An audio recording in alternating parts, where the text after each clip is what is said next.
This episode is sponsored by Agent CRM. If you're in sales and tired of paying 3, 4, or 5 different companies for your email, CRM, funnels, phone, follow-up automation, check out Agent CRM. It's an all-in-one tool that combines all that you need to reach out, nurture, and close your clients. They've got weekly support calls so you can get up and running in no time. Get a free 14-day trial by going to the link below in the show notes.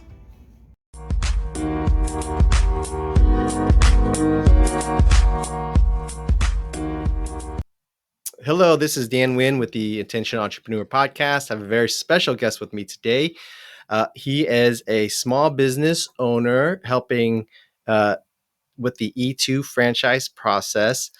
He spent over 20 years in the banking industry, and most recently, he was the co-head of wholesale banking in the Americas for Standard Chartered Bank in New York, where he had a full profit and loss responsibility and oversaw approximately 400 employees across 4 offices in North America and 6 offices in Latin America. Prior to SCB, he spent his early career with HSBC Bank, undertaking multiple roles in London, Hong Kong, and New York. I do want to welcome to the show Jeremy Bollington. Dan, thank you. It's great to be here with you. Thank you for spending some time with us. When your team reached out to us to get on the show, I was very excited because I do franchising. I represent franchisors in the registration process. I do have experience with business immigration, helping clients from overseas get their green card. But this kind of what you're doing is kind of a growing niche market here with the E2 program in the United States. But before we kind of get into the nitty gritty, can you share a little bit about yourself and how you got to what you're doing today?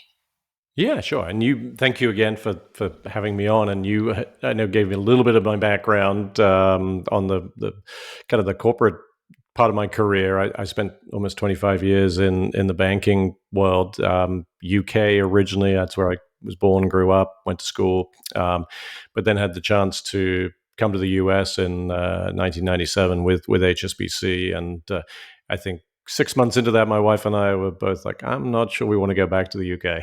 And so, that 25 years later, I'm still here. We're still here. Our kids have grown up here. We actually now have US citizenship, although we were here for a long period of time on initially work visa, then green cards, and got my wife and I got citizenship last year. So that was kind of cool. But I left the banking world in 2015, and it wasn't my choice. I got laid off. I was caught up in a big restructuring at Standard Chartered. They took out a lot of people, and it was kind of like that turning point in life. I was just about to turn 50. My youngest child had just gone to college, and we had been building a house down in Charleston, South Carolina, and it was all these kind of things going on, and we just said, you know what, we're in a good position financially. Life's too short to kind of just, go through the motions with what would have been a third firm. So we moved, and I actually became a franchise owner, franchisee in a couple of franchise systems. One of which was both of which were in the beauty space, of all things, which was interesting. And I with one of those, I was helping them grow as well by recruiting franchisees in the Southeast. And so I saw not only what it was like to set up your own operation, but also I was involved in franchise sales, recruitment of franchisees, coaching, training, bringing them on board. And that sort of led to really what I've spent most of my time on today, which is franchise consulting, helping people explore ownership that are looking to find a franchise. Because in that franchise sales kind of role, I was dealing with a lot of consultants, and I just felt that it was something that I could do, having sort of been through that process myself.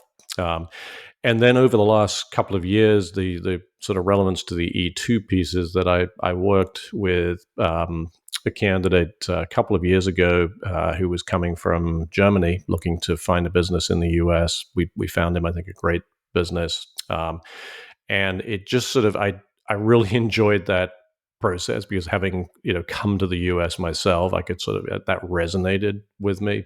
Um, and I decided to sort of dig in more and just learn more about the whole E2, kind of structure, process, etc. And now, have ended up developing a niche there focused on that. I still work with people, kind of that are making that more traditional transition in the US and looking for a business. But I'd say at least half my business now is E2 centric, and I just like love trying to help people, achieve that dream of coming to the US. So, yeah, that's how we get to conversation today.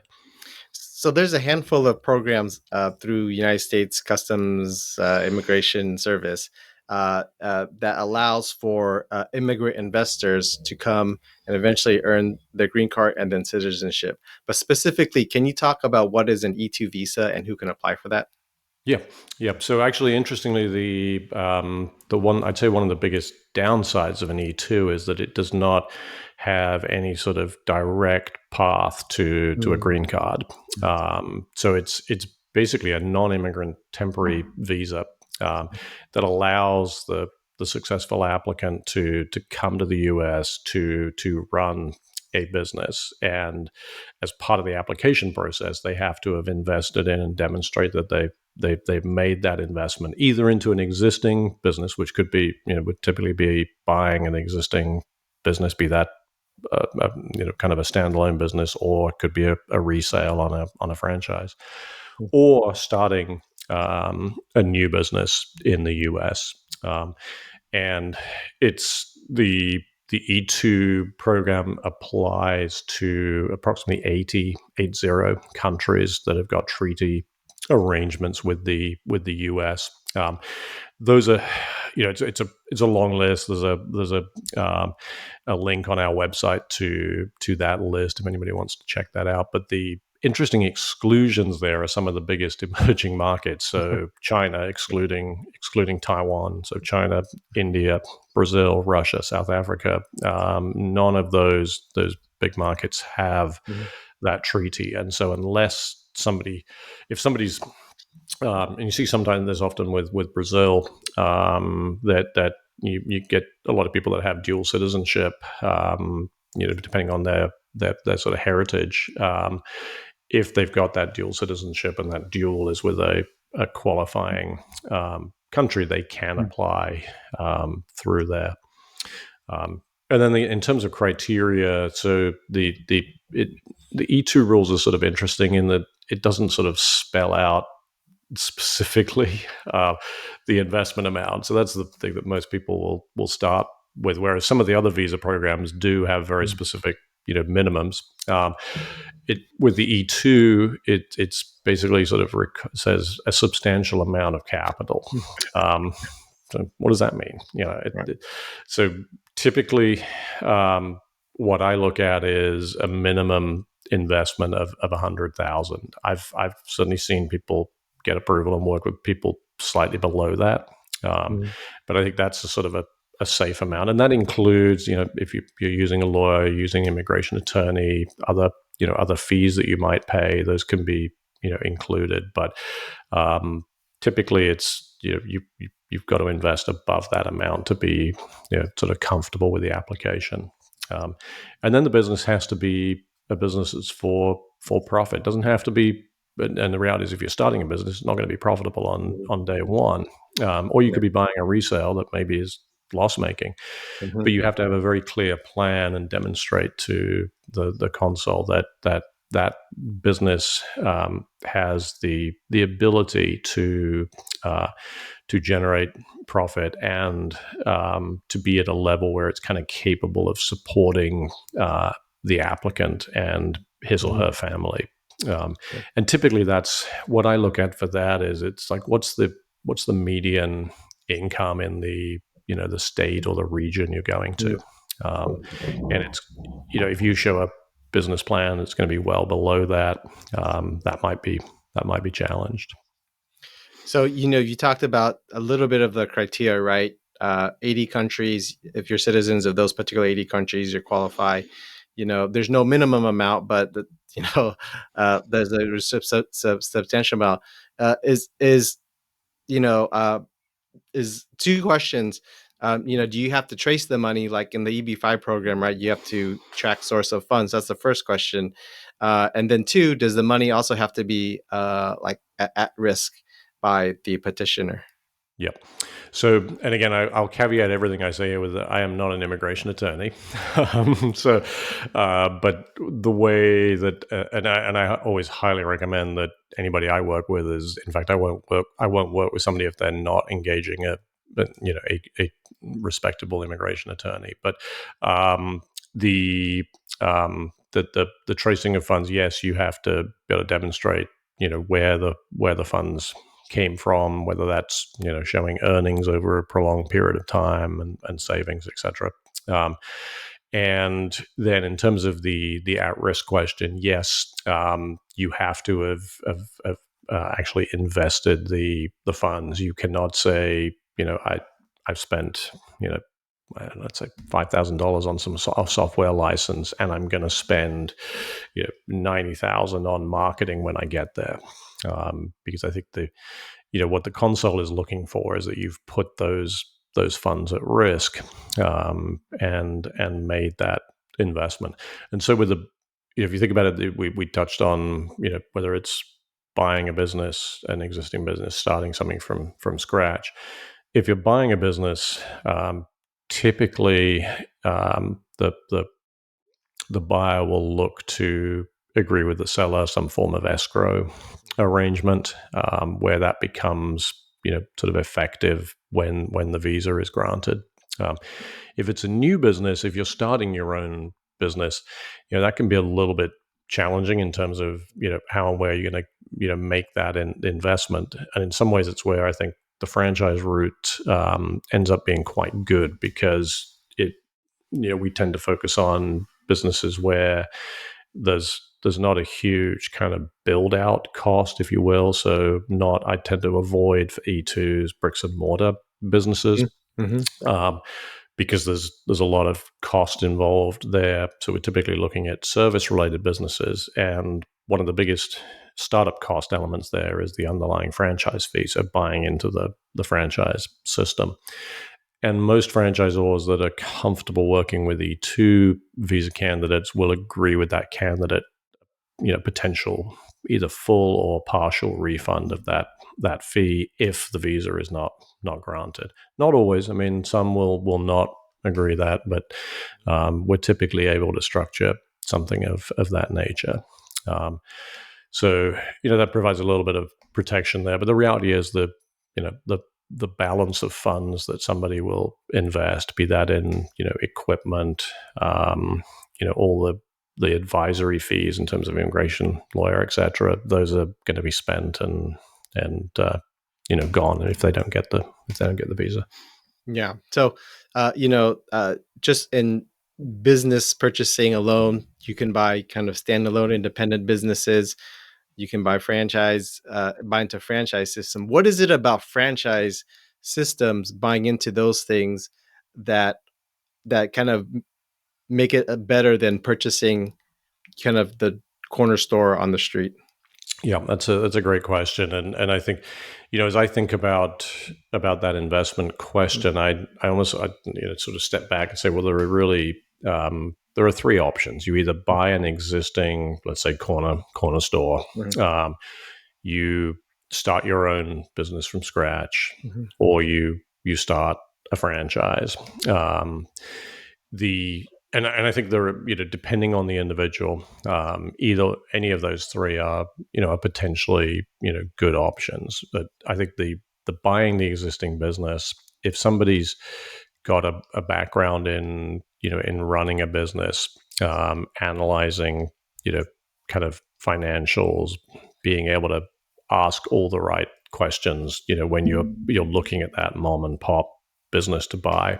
Um, I think it can be a good option, for them. Mhm. The challenge, of course, is with buying an existing business. If you put yourself in the shoes of the seller, if I'm the seller and I've got a good business, why would I take the risk of selling to somebody coming to the US and thus probably having to agree that that escrow arrangement Sure. and possibly a timeline of 4 to 5 months of that being in limbo with the escrow, because that's typically the time period for Hmm. the E2 app. It can be quicker, but let's say Right. 3 months as a reasonable. It's and so when I work with or talk to people that are looking at resales, I'm always asking like what's the scenario where that makes sense to the seller, Hmm. and the reality is it's probably because they haven't been able to find anybody to buy the business at that Mm. price. And so that, to me, that's Yeah. like off goes the red flag. Right. So I think it's sort of, it's absolutely buyer beware on that Mhm. buying a resale, and I think that applies in any sort of resale situation. But so that's sort of the resale. I think then you've got the element of starting a business, whether it's starting your own business or starting a franchise. I think if somebody has a track record of entrepreneurship and has started businesses in their home country, and they, maybe they're taking, whatever business it was that they started in their home country, or a derivative of that, and deciding to bring that um, to the US, then I think that can make a lot of sense. And again, if they've got that experience and they've been through it, I think that can make much more sense than a franchise. And actually, they might even be very frustrated with a franchise, because what a franchise brings is the system, the guardrails, the sort of the goalposts, etc. That which are tremendously helpful to people that have not started their own business from scratch, but can be constraining for people that have that entrepreneurial background. So for that entrepreneurial person, it might be better to start on their own.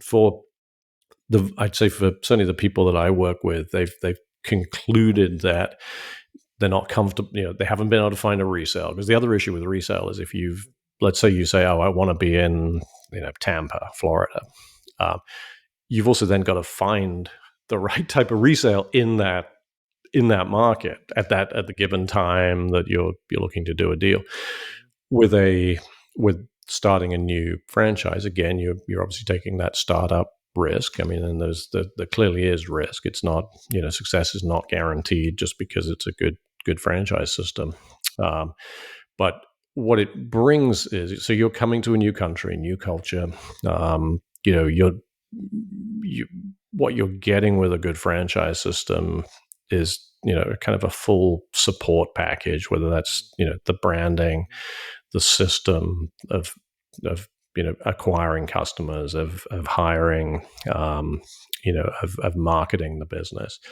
And I think that's, by far the biggest asset that you get with, from the franchise fee and the ongoing fees that you pay to the franchise. It's that support and getting you going in a pretty difficult environment. I think that's, when you think of coming to that new country, and learning the culture, learning how to do business.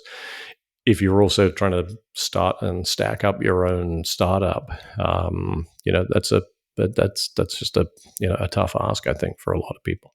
Yeah. I mean, and talk about overwhelm. Even before getting acclimated to all that, they got to pick the right system to buy into. And there's so many franchisors, franchise systems out there. How do you guide your clients to pick the one that is right for them? Yep. No, it's a great question. I think, the statistic, I think it's something like 4,000 ish franchise systems in existence at any one time, and only a very small percentage of those, I think it's like 5%, get to 100 locations or territories at any given time. So there's a lot out there that just never, get beyond a handful of locations. And so it is, it's the due diligence piece, and selecting a franchise is very important. And it's interesting. It's very hard to do, real due diligence on your own, because most franchise systems are set up in terms of their franchise sales approach to, you've got the nice glossy website. Wouldn't it be great to be a franchisee in this system? But it doesn't actually tell you very much about the franchise, because they want you to fill in a form with your name, number, and to reach out to them so they can get you into their sales funnel, and then start to to assess, are you potentially a good owner? If you are, then we're gonna pitch you, our franchise and try to convince you that we're a great choice. Um, and so for anybody look, and then layer in, you're sitting in, let's say, Germany or France, and you're trying to figure out a business. Um, when the franchise rep sees, you put, your zip code or your territory, they may not even bother following up, and some of that may be because they just don't. There are a good number of franchise systems will not work with E2 candidates, and Mm, so that is a challenge. And then you're trying to filter through all of this. So that's really where people like me come in, whether it's somebody in the US doing research or somebody looking specifically for E2. And basically what I do is I have connections with I'm part of a network where we have over 500 franchisors that are part of that network. mhm, Um, roughly about a quarter of those, so about 100 to 125, will actually work with E2 candidates, mhm, and obviously we know which those are. Um, and so we start with that. It's a relatively small list, but it is still quite broad in terms of the different investment amounts, the different industry categories, the elements that they look for in an owner. The mm, role of the owner, is the owner going to be a salesperson? Is the owner going to be an mm, operational type manager to manage a team of people? mhm, A bit of both, or anything else in between. And so we put people through kind of a detailed process to really sort of understand, what what are your goals? What's your mhm, investment budget? Let's be very conservative on that, because you're coming to a new country. You're going to have a whole load of other costs to just get situated. Um, and then we work through background experience.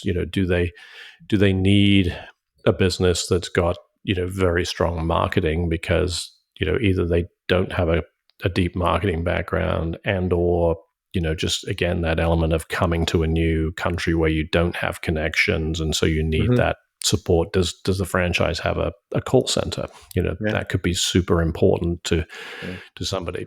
And so we go through a very detailed process there, and then try to sort of really go through. The fun part of my sort of work that I do is then trying to figure out, okay, I take all of that and try to match that then to brands that sort of meet those criteria, Mhm, and that are also then available in the geography that the person is looking to go to. It's sort of interesting, because from Europe, a lot of people look to go to Florida, and it's sort of getting to that point where it's like, I'm not sure how many more how many more territories or businesses are actually available there. But it is interesting, just sort of looking at that dynamic in terms of where people are sort of targeting. Yeah. So right now we're recording in um, August 2023. What is the hot franchise right now that you've been seeing? It's funny. I often get asked that question, and I would say, I not to avoid the question, but I tend to sort of really try to say to people, look, it totally depends on on what you're looking for, what your Mhm, investment budget is, what your skill set is, mhm, what your goals are. And in many ways, I I also, when I kind of see or hear this is the hot franchise, they've sold X number of locations in the last 12 months, I tend to sort of step back and go like, I want to be sure that they're actually, that they are executing on, mhm. getting those locations open, and how's that going? How are Right. the franchisees feeling? So I sort of caveat that a little bit when somebody asks me that, because it does, I always try to be very risk averse in terms of Mhm, looking at mhm, proven solid systems.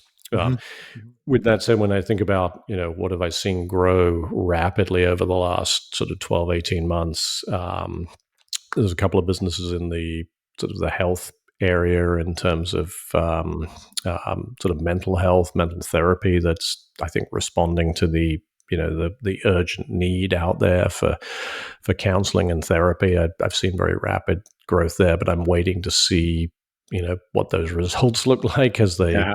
Right. as they get a lot of locations opened. I think the other really sort of I'd, I hesitate to say hot area, but area that's seen a lot of growth over the last 2 to 3 years, and some of this was coming out of COVID, are home service type franchises, because I think so many people were stuck at home and suddenly realizing all those jobs that yeah, I needed to get that done or this done. Right. Right. Um, and so I think both those franchisees generally have performed well, and that is, you've seen a lot of growth in those types of businesses, and that's sort of fairly relevant, I think, from an E2 perspective, because a lot of those businesses sort of fit that category that I was talking about earlier, where they don't need a physical bricks and mortar store. Um, their investment range tends to be sort of on the low side, just north of 100 up to 150, 175,000. So it tends to sort of fit the budget of a lot of people that I'm working with. Yeah. So you've been in business for quite a number of years now. What would you say that you have learned from owning your own business? Um, I'd say couple of things. One, everything takes longer than you think it's going to, and so be conservative. Whether that's we were doing bricks and mortar locations. It took way longer to get them open, longer to negotiate commercial leases, and some of the franchisees that I was supporting in that business, they saw the same thing. So I think that's probably like rule number one, is just when you prepare forecasts for whether it's an investment in a business or it's some form of expansion of business, just be conservative. Assume that it's going to take longer to get to where you want to get. And if you beat that, great. That's good, but better to be happy about that than frustrated and disappointed because it took longer. Sure. um, and then I think the other one I would say is just it's like, know your numbers. I'm I was coaching a good number of franchisees that I'd brought into one of the beauty systems, and I was always shocked at those that didn't have a good feel for their KPIs, and those are going to be different by different businesses, but I think even if and people sometimes would hide behind, well, I'm not a numbers person. Well, you kind of need to be, or you need to have somebody prepping them for you, and then you understanding what the key elements of those Hmm. are, because Hmm. it if you don't know those things, it's like really hard to. How do you make decisions? Right. Right. So, for prospective E2 visa applicants, what advice would you give them today? I think some of that, actually, the thing we were just talking about there in terms of be conservative. That's when you when one of the things I do when I work with somebody early on is we spend quite a bit of time on what their budget is for investment, what their financial position is. Often they're leaving their job, their career in whichever country they're coming from. Um, Maybe they're selling assets that they have in that country. But they're then, and I always think it's like tremendously brave, and it's sort of part of why I love doing what I do with then helping them, because it's somebody's taking a pretty big risk often, um, and so that piece around, like, just being very conservative about your investment amount, your forecasts, and also layering that into kind of your personal expenditure and coming to the US. Be conservative, keep cash on the side. So if it does take longer to get to cash positive territory, that you've got a buffer for that. Because I think when if I think where I see people fail in business, it's often because the first thing that people shut off is marketing. Yeah. When Yeah. when the maybe the results aren't flowing through. So instead of upping the marketing, and look, let's face it. I mean, I'm sure we've seen it in our businesses that there are times when it's painful to write that check for marketing spend, but if you don't, the challenge, I think, in growing the business is there. Um, I think the other thing I'd say on E2 would be just you know be be prepared to be flexible. Particularly if you're looking for a business, and and that flexibility could be geography. Again, if you're very focused on a resale, finding a resale, then you've probably got to be much more flexible.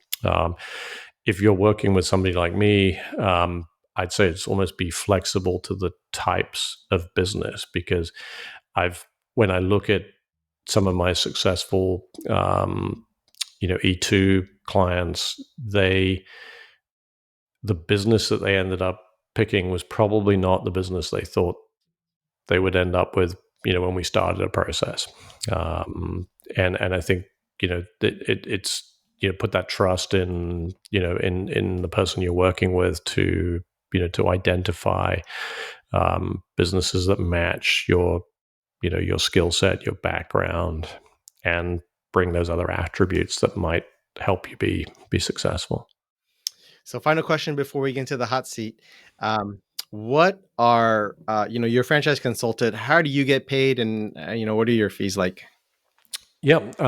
So that's I guess, the good news for E2 candidates. The way the franchise consulting world works is a little bit like buyer's agent in real estate, or kind of executive search, in Mm, that if I work with somebody, find them the right business, they go through and become a franchise owner. Uh, I get paid a referral fee mm, by a franchisor, and we have referral mechanisms in place with those 500 plus franchises that I mentioned earlier. And so that's how I get compensated.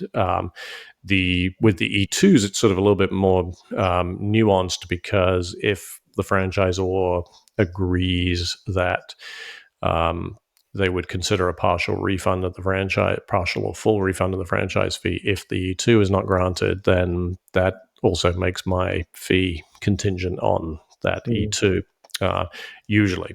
Um, and so that, I think, does a couple of things. One, it makes me sort of, when I put somebody through an intake process as to whether it mm. makes sense for us to work together.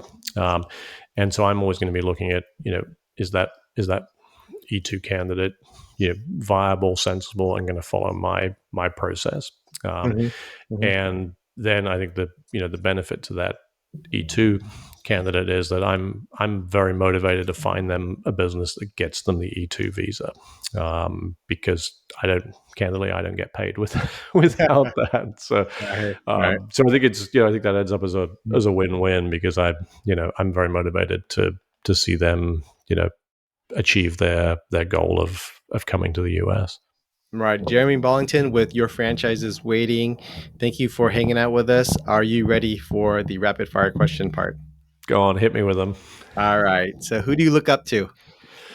Uh, I would say, well, if I can say two things there. Going way back as a youngster, it was my parents, because they worked really hard, and I definitely sort of took that hard work ethos. And then I think in my banking life, it was probably two or three people that I worked for that I just saw as great leaders, for different reasons, and I took a lot from them, and I think kind of applied those things as I moved up and along. And What's the best business advice you've ever received? God, learn from your mistakes. I think I've certainly made in my small business, sort of life in the last 8-9 years. I've certainly made mistakes, and I think I've learned from those. I think I also try to bring those to bear when I'm working with my clients now, because I definitely I think underestimated things like the difficulty in hiring at times in some Mhm. businesses, and so I try to bring those to bear when I work with people. What's the best business book you've ever read? Oh, maybe Jim Collins, Good to Great. The Get the Right People on the Bus. I Yes. mean, I think I've always believed in, and again, I think this is sort of applicable whether I was in my banking career with Mhm. running teams with high powered bankers or Mhm. um, thinking about managers for small businesses. It does come back to the people in most cases. If you could do one thing over again, what would it be? Hmm. I think so. And this is not really entrepreneurial, but in my banking days, I was on a plane a lot when my kids were, probably from that 5 to 15 kind of age range. I was not around as much as I probably should have been. So that's can't get that back. Right. Are you familiar with the term 3 feet from gold? I wasn't until I listened to a couple of your podcasts. Okay. All right. um, yeah, but so I think my interpretation of that is, you as the saying goes, you're 3 feet from striking gold, but you think that the world's about to end, so you pivot to in a different direction. And how do you stop doing that and Mhm. plow on and get the gold? Mhm. I'm not sure I have an answer to that really, but I think it some of it I think comes back to I think it's how you make decisions in business, and to me, that comes back to what we touched on earlier, the numbers and knowing your numbers and making. I'm a very factual numbers sort of driven Mhm. person, and Mhm. Mhm. so I think if you're thinking about do I have to pivot, it's like okay, maybe you do, but before you do it, don't just do it on gut, do it on analytics and numbers. I think. All right. What's the biggest challenge in your business today? It's actually I was thinking about this one earlier, and I wasn't sure if I should say this, but I'm going to anyway. One of the reasons I got into franchise consulting was I saw a lot of consultants when they were bringing me candidates, and there were some really good consultants, one of whom I actually partnered with in this business, but there were some really truly awful consultants. And the phrase "used car sales" people comes to mind. There are still a lot of them out there, and I can't tell you the number of times I talk to potential clients who are like, yeah, I worked with a consultant before. He or she threw a whole bunch of stuff at me. None of it really made any sense. And I'm not sure I want to do that again. And then I'll explain, well, look, this is how I do it. Here's my process. Talk to some of the people that I've worked with if you really want to validate that. And so that's in the consulting world. That's a bit of a challenge because it's a relatively low barrier to entry for people to get in. So I always say to people like, really dig in and look at like what's the individual's background, what have they done, Mhm. because you're putting a lot of trust in them. Right. Right. Right. And the last question is, what's the best thing you've spent $100 or less on for your personal life or your business life that has given you the greatest return?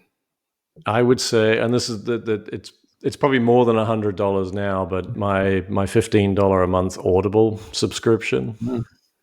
worth its weight in gold.